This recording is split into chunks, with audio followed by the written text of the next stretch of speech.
नमस्कार। आज हम बात करने जा रहे हैं पास्ट कॉन्टिन्यूअस टेंस के बारे में। इससे पहले के टेंस के ऊपर मैं वीडियोस बना चुका हूं। आइए जानते हैं पास्ट कॉन्टिन्यूअस टेंस की पहचान हम कैसे करें। यदि हिंदी वाक्यों में हिंदी वाक्यों के अंत में, वाक्य मीन्स होता है सेंटेंस, यदि हिंदी सेंटेंसेस के लास्ट में रहा था, रही थी, रहे थे आदि जो है शब्द अगर आते हैं तो वह पास्ट कॉन्टिन्यूअस टेंस है। फॉर एग्जाम्पल, शेर दहाड़ रहा था, वे हमको चिढ़ा रहे थे, मैं शोर नहीं मचा रहा था। ये सेंटेंसेज हैं। देखिए, जो अफर्मेटिव और निगेटिव इसके जो सेंटेंसेस हैं उसको बनाने का जो नियम, जो रूल है वो है, सबसे पहले सब्जेक्ट आएगा, उसके साथ हेल्पिंग वर्ब वज वर का प्रयोग करते हैं। निगेटिव है सेंटेंस तो हेल्पिंग वर्ब के बाद नॉट का प्रयोग किया जाता है और वर्ब की आई एन जी फॉर्म लगती है और लास्ट में सेंटेंस के ऑब्जेक्ट का प्रयोग किया जाता है। अब इसमें एक बात है, जो ये सब्जेक्ट्स हैं, जैसे आई है, आई के साथ हमेशा ही वज का प्रयोग इस टेंस में किया जाता है। Singular subject he, she, it के साथ भी वज का प्रयोग किया जाएगा और यू, वी, दे जो ये प्लूरल सब्जेक्ट हैं इनके साथ हम व का प्रयोग करते हैं। तो इस टेंस में हेल्पिंग वर्ब वज और वर के साथ वर्ब की आई एन जी फॉर्म का प्रयोग किया जाता है। आइए कुछ अफर्मेटिव निगेटिव सेंटेंसेस की हम इंग्लिश बनाएं। शेर दहाड़ रहा था। अब शेर जो है वह सिंगुलर है तो हम लिखेंगे द लायन। अब ये सिंगुलर है तो इसके साथ वज का प्रयोग किया जाएगा। The lion was roaring. The lion was roaring.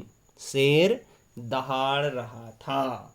अब वैसे ही देखिए, अब जो सब्जेक्ट है वो प्लूरल है, वे अर्थात दे, तो इसके साथ हम वर का प्रयोग करेंगे।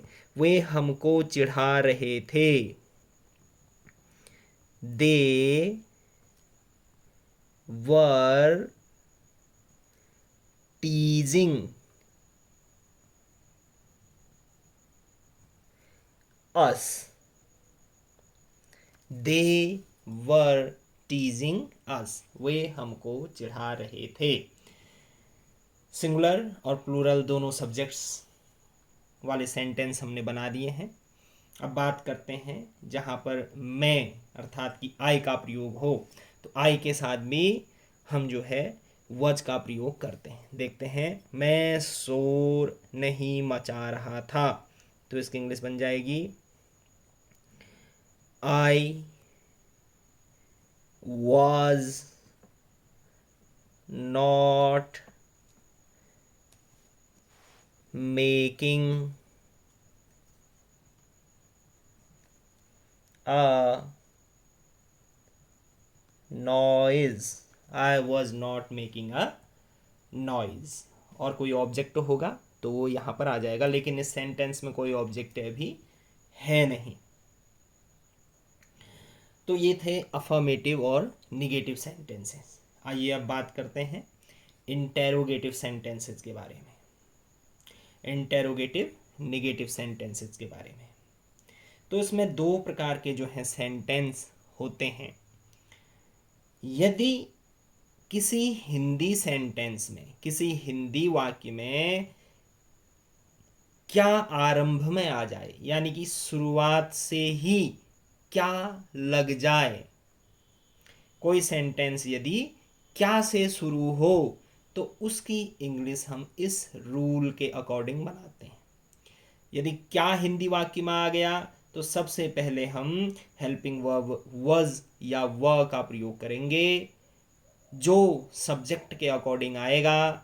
और इंटेरोगेटिव के साथ अगर सेंटेंस निगेटिव भी है तो सब्जेक्ट के बाद नॉट का प्रयोग किया जाएगा और वर्ब की फर्स्ट फॉर्म और ऑब्जेक्ट एट लास्ट में हम यूज करेंगे। तो देखते हैं क्या से शुरू होने वाले हिंदी वाक्यों की इंग्लिश कैसे बनाई जाती है। क्या आप मुझ पर नहीं हंस रहे थे, तो इसकी इंग्लिश बन जाएगी क्या से शुरू है तो हम हेल्पिंग वर्ब वज या वर का प्रयोग करेंगे। ये वज और वर सब्जेक्ट के अकॉर्डिंग अनुसार ही आएगा। अब हमें देखना पड़ेगा सब्जेक्ट प्लूरल है कि सिंगुलर है। तो क्या आप, यू, तो यू को इंग्लिश में प्लूरल सब्जेक्ट माना जाता है। तो हम यहाँ पर हेल्पिंग वर्ब वज से इसकी स्टार्टिंग करेंगे। तो वर, फिर सब्जेक्ट आ जाएगा यू। अभी निगेटिव भी है, वर यू, तो सब्जेक्ट के बाद not, were you not laughing